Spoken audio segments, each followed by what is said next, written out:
একটা rail engine তুলে ধরেছে দেখুন মিউজিয়ামে। আপনাদের রবীন্দ্র সরোবর লিখে এনেছি দুর্গা মিউজিয়াম। চলুন দুর্গা মিউজিয়ামে নিয়ে যাই।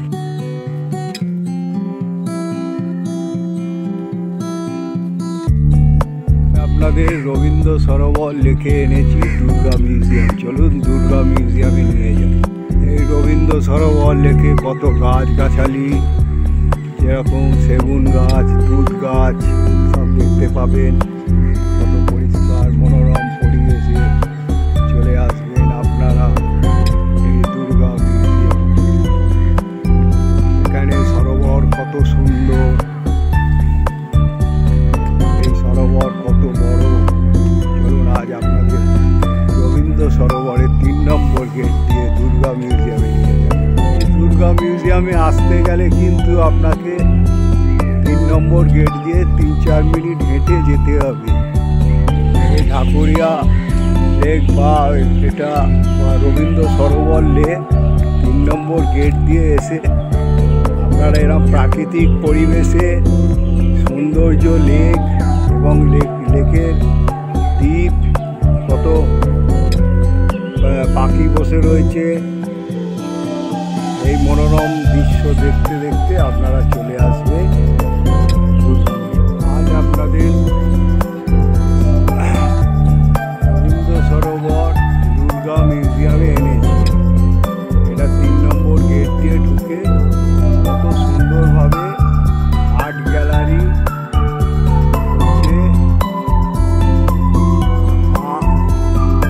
ফিরে এলো, নাম দিয়েছে।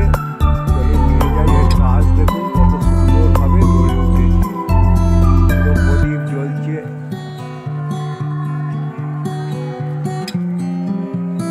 আপনারা ঢুকেই পেয়ে যাবেন চেতলা অগ্রণী ক্লাবের যে 2017-তে যে দুর্গা মূর্তিটি হয়েছিল সেটা এখানে এই মিউজিয়ামে তুলে ধরা হয়েছে। দেখুন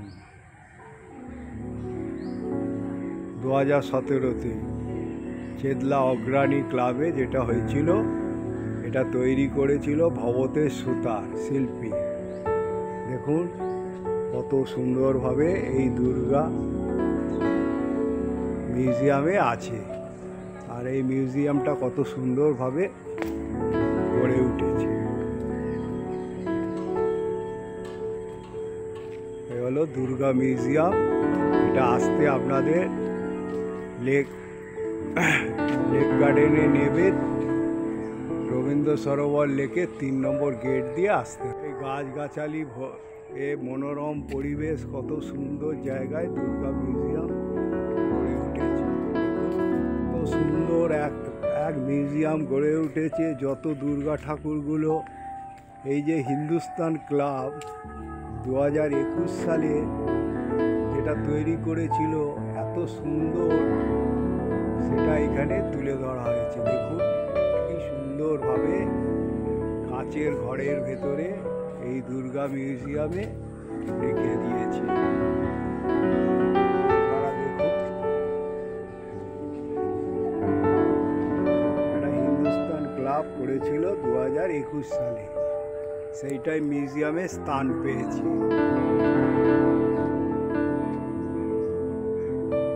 দেখুন কার্তিককে লক্ষ্য করুন, সরস্বতী, তারপরে হচ্ছে লক্ষ্মী, গণেশ, মা দুর্গা। এত সুন্দরভাবে ফুটিয়ে তুলেছে। এগুলো কদম গাছ,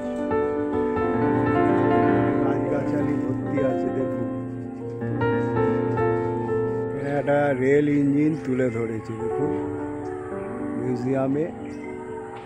কত সবুজে ভরা মনোরম পরিবেশে এই মিউজিয়াম গড়ে উঠেছে। দেখুন কত সুন্দরভাবে এই মিউজিয়াম গড়ে উঠেছে। কত সংরক্ষণ করছে। এই মিউজিয়ামের নাম দিয়েছে মা ফিরে এলো। দেখুন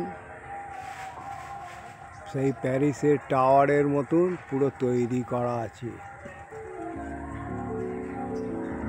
দেখুন সুন্দরভাবে তুলে ধরেছে, কি সুন্দরভাবে গড়ে উঠেছে। এটা রাত্রির বেলা এলে আরো ভালো লাগবে দিনের বেলার থেকে।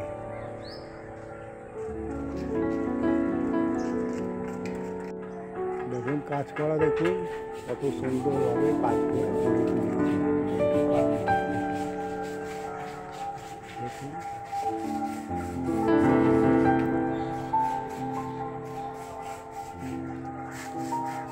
কত সুন্দরভাবে গড়ে তুলেছে। এই মিউজিয়ামে দেখুন বাইরের কাজ করা, দেখুন কত সুন্দরভাবে ঘোড়া দিয়ে তারপরে মা কালী ফুটিয়ে তুলেছে, তারপরে কৃষ্ণ রাসলীলা করছে সেটা তুলে ধরেছে, তারপরে চক্র চাকা, রথের চাকার ওপরে ঘোড়া টানছে, তারপরে ওপরে মূর্তিগুলো দেখুন কত সুন্দরভাবে গড়ে তুলেছে এই মিউজিয়াম। দেখুন মিউজিয়াম মানে দেখার মতন, তুলনা নেই, মুখে আমার ভাষা নেই। দেখুন এখানে সিমেন্টের তৈরি কত সুন্দরভাবে মা দুর্গা, কার্তিক, গণেশ, তারপরে সরস্বতী, লক্ষ্মী, অসুর কিভাবে ফুটিয়ে তুলেছে, মহিষাসুর কত সুন্দরভাবে গড়ে তুলেছে এই মিউজিয়ামে। আপনারা আসবেন, এখানে এলে করবেন। ওপরের কাজগুলো দেখুন কত সুন্দর, মহাদেব প্রত্যেকটা দেবতাকে এখানে তুলে ধরা হয়েছে।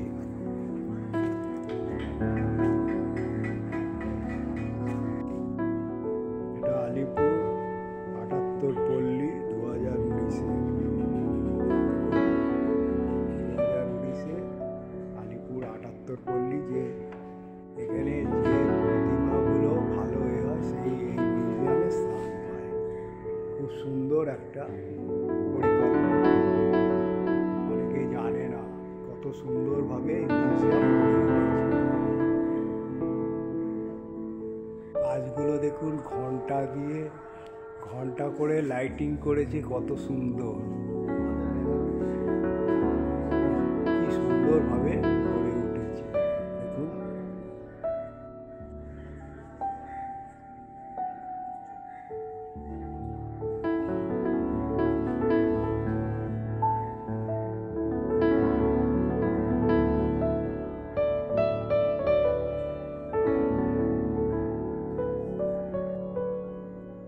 সন্তোষপুর লেক পল্লী 2020, প্রতিমা সোমনাথ মুখার্জি, সেইটা ফুটিয়ে তুলেছে। দেখুন এই মিউজিয়ামে এই প্রতিমা স্থান পেয়েছে।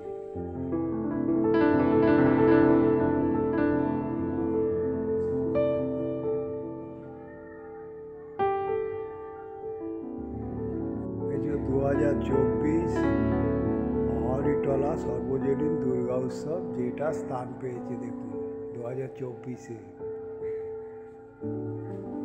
কত সুন্দরভাবে এই মূর্তি গড়ে তুলেছে।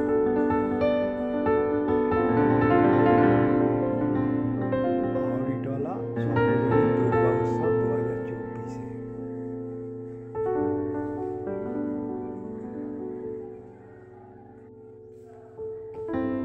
কত মূর্তি এখানে দুর্গা মূর্তি স্থান পেয়েছে।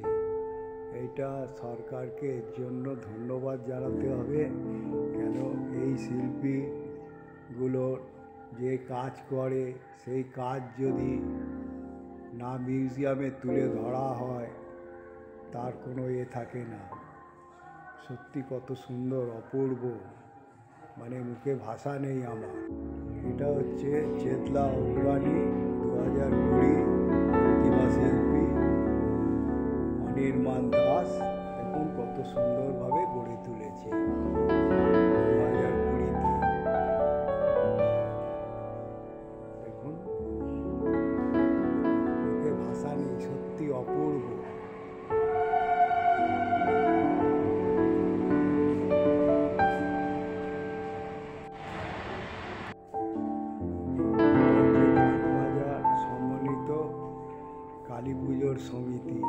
রাজা সম্মিলিত কালী পুজোর সমিতি দেখুন, তারা এই দুর্গা মূর্তিটাকে কত সুন্দরভাবে গড়ে তুলেছে, পালকি করে নিয়ে যাচ্ছে।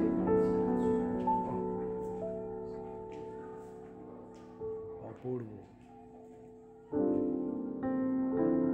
এটা হচ্ছে নপাড়া দাদাভাই সংঘ 2023 সালে, যেটা 2023 সালে ভোলানগরে নপাড়া দাদাভাই সংঘ গড়ে তুলেছিল যে দুর্গা মূর্তিটাকে।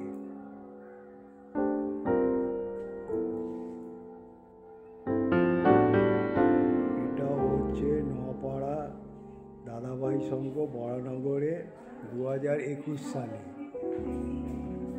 এটা 2021 সালে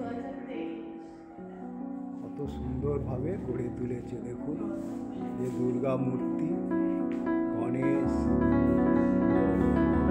সরস্বতী, কার্তিক একই সঙ্গে মায়ের এতে তুলে ধরেছে।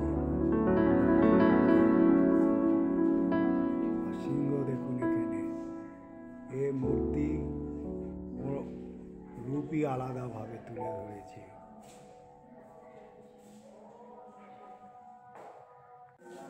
এটা হচ্ছে গল্ফ গ্রিন শারদ উৎসব কমিটি প্রতিমা শিল্পী, এটা হচ্ছে 2022-এ প্রতিমা শিল্পী শ্রী স্বরূপ নন্দী।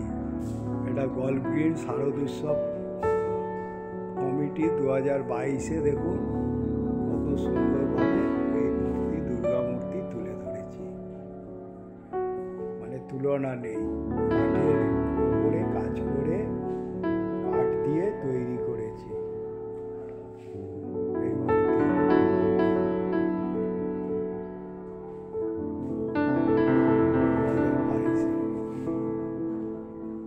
মানে অতুলনীয়, এত সৌন্দর্যভাবে গড়ে তুলেছে, সত্যি কাঠের কাজে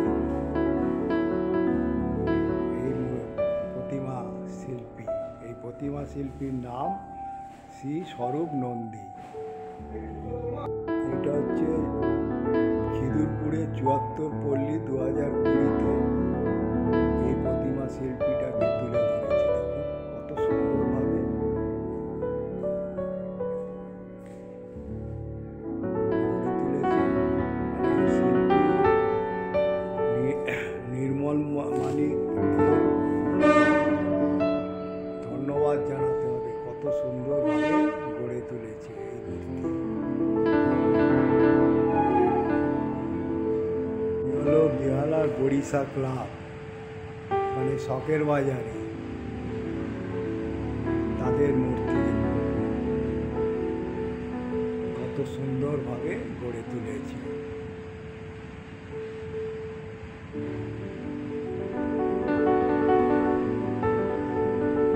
এটা হলো ভবানীপুরের 75 পল্লী 2017 সালে কত সুন্দরভাবে এই মূর্তি গড়ে তুলেছে।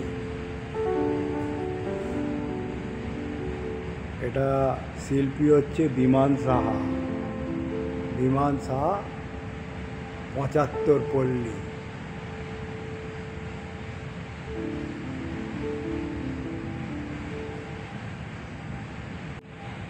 এটা বেহালার জিতেন্দ্র স্মৃতি সংঘ, মানে যেটা এসএন রায় রোডে অবস্থিত।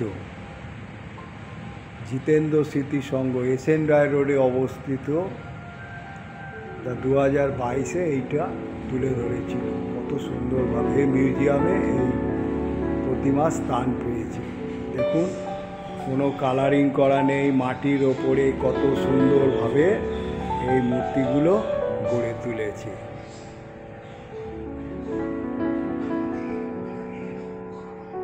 শিল্পীর নাম হচ্ছে স্বপন সরকার।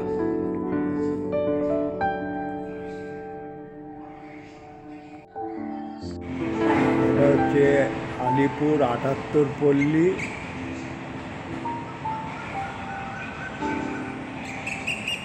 আলিপুরের যে 78 পল্লী আছে সেইটাকে তুলে ধরেছে। এটা হচ্ছে মানে সিটের দিয়ে কেটে কাটিং করে আয়রনের ওপরে এই প্রতিমা তৈরি হয়েছে। দেখুন কত সুন্দর। এটা এখানে তুলে ধরা হয়েছে যখন ঠাকুর নিয়ে আসা হয় আর নিয়ে যাওয়া হয় সেইভাবে। এখানে যে অশ্বত্থ গাছটা আছে কত পুরনো গাছ, কত সুন্দরভাবে রয়েছে পুরনো অবস্থায়, সেটাকে আমি আপনাদের কাছে তুলে ধরলাম। এই অশ্বত্থ গাছটা দেখুন কত সুন্দরভাবে পুরনো। এখানে পানীয় জলের সুবিধা আছে, সেটাও আপনাদের দেখিয়ে দিলাম। আপনারা এই মিউজিয়ামে এলে একসঙ্গে দুটো কাজও হয়ে যাবে। যদি সকালে, এটা 5টা থেকে 7টা পর্যন্ত খোলা থাকে, তা আপনারা সকাল সকাল এসে লেকের ধারে রবীন্দ্র সরোবর লেকে আপনারা মর্নিং ওয়াক করতে পারেন এবং মিউজিয়ামও দর্শন করতে পারেন। কত মনোরম পরিবেশে গাছগাছালিতে ভর্তি। দেখুন এই পরিবেশে কত সুন্দরভাবে গড়ে উঠেছে। এই লেকটা একদিন ভ্রমণ করবেন, খুব ভালোভাবে সময় কাটাবেন। এখানে কোনো টিকিটের মূল্য নেই, বসার জায়গা আছে গাছগাছালিতে। এই সুন্দর পরিবেশে গড়ে উঠেছে এই মিউজিয়াম, তার সঙ্গে লেক। এই লেক বহুত পুরনো। এই লেক গার্ডেনের আপনারা আসবেন লেক গার্ডেনে সাউথ সেকশন থেকে শিয়ালদা বজবজ ট্রেন হয়ে 2 নম্বরে নেবে।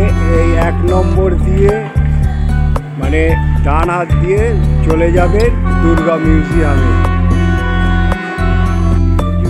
আপনারা যখন লেক গার্ডেন স্টেশন থেকে শিয়ালদা বজবজ ধরে লেক গার্ডেন স্টেশনে নামবেন, তার স্টেশনের 1 নম্বর প্ল্যাটফর্ম থেকে বেরিয়ে বেঙ্গল রোয়িং ক্লাব দেখবেন, তার সোজা চলে যাবেন দুর্গা মিউজিয়াম। এখানে বাথরুমের ফেসিলিটি আছে, কিন্তু ল্যাট্রিন বাথরুম দুটোই করলে 5 টাকা লাগবে। এই 3 নম্বর গেট দিয়ে ঢুকে সোজা চলে যাবেন, 3 মিনিট হেঁটে দুর্গা মিউজিয়াম পেয়ে যাবেন। এই রবীন্দ্র সরোবর লেকে 3 নম্বর গেট। এখানে লিলি পুল বলে যেটা ফুটিয়ে তুলেছে, আপনারা যদি ওইখান থেকে যদি বেরিয়ে লিলি পুলে যান, সেখানেরও সৌন্দর্য দেখতে পাবেন, খুব সুন্দর। এই সৌন্দর্য পরিবেশে এসে আপনারা একটা দিন পুরো সময় কাটাবেন। আমি আজ আপনাদের রবীন্দ্র সরোবর লেকে 3 নম্বর গেট দিয়ে ঢুকে আবার আপনাদের দুর্গা মিউজিয়াম দর্শন করালাম এবং লেকও কিছুটা দর্শন করালাম। মনোরম পরিবেশে যেভাবে লেক গড়ে উঠেছে আর মিউজিয়াম মা আবার ফিরে এলো। এই মিউজিয়ামের নাম দিয়েছে, খুব সৌন্দর্যভাবে গড়ে উঠেছে। তাই আমি বলবো এই ব্লগটা দেখার পর একটা করে লাইক করবেন, আর যত শেয়ার করবেন তত লোকে জানতে পারবে। আর আমি বলবো আমার এখনও যারা সাবস্ক্রাইব করেননি তারা সাবস্ক্রাইব করলে আইকন বোতামটা টিপে দেবেন। তাহলে টিপে দিলে আমি যখনই কোনো ব্লগ বানাবো আপনারা নোটিফিকেশান বক্সে পেয়ে যাবেন। আপনারা ভালো থাকুন, সুস্থ থাকুন।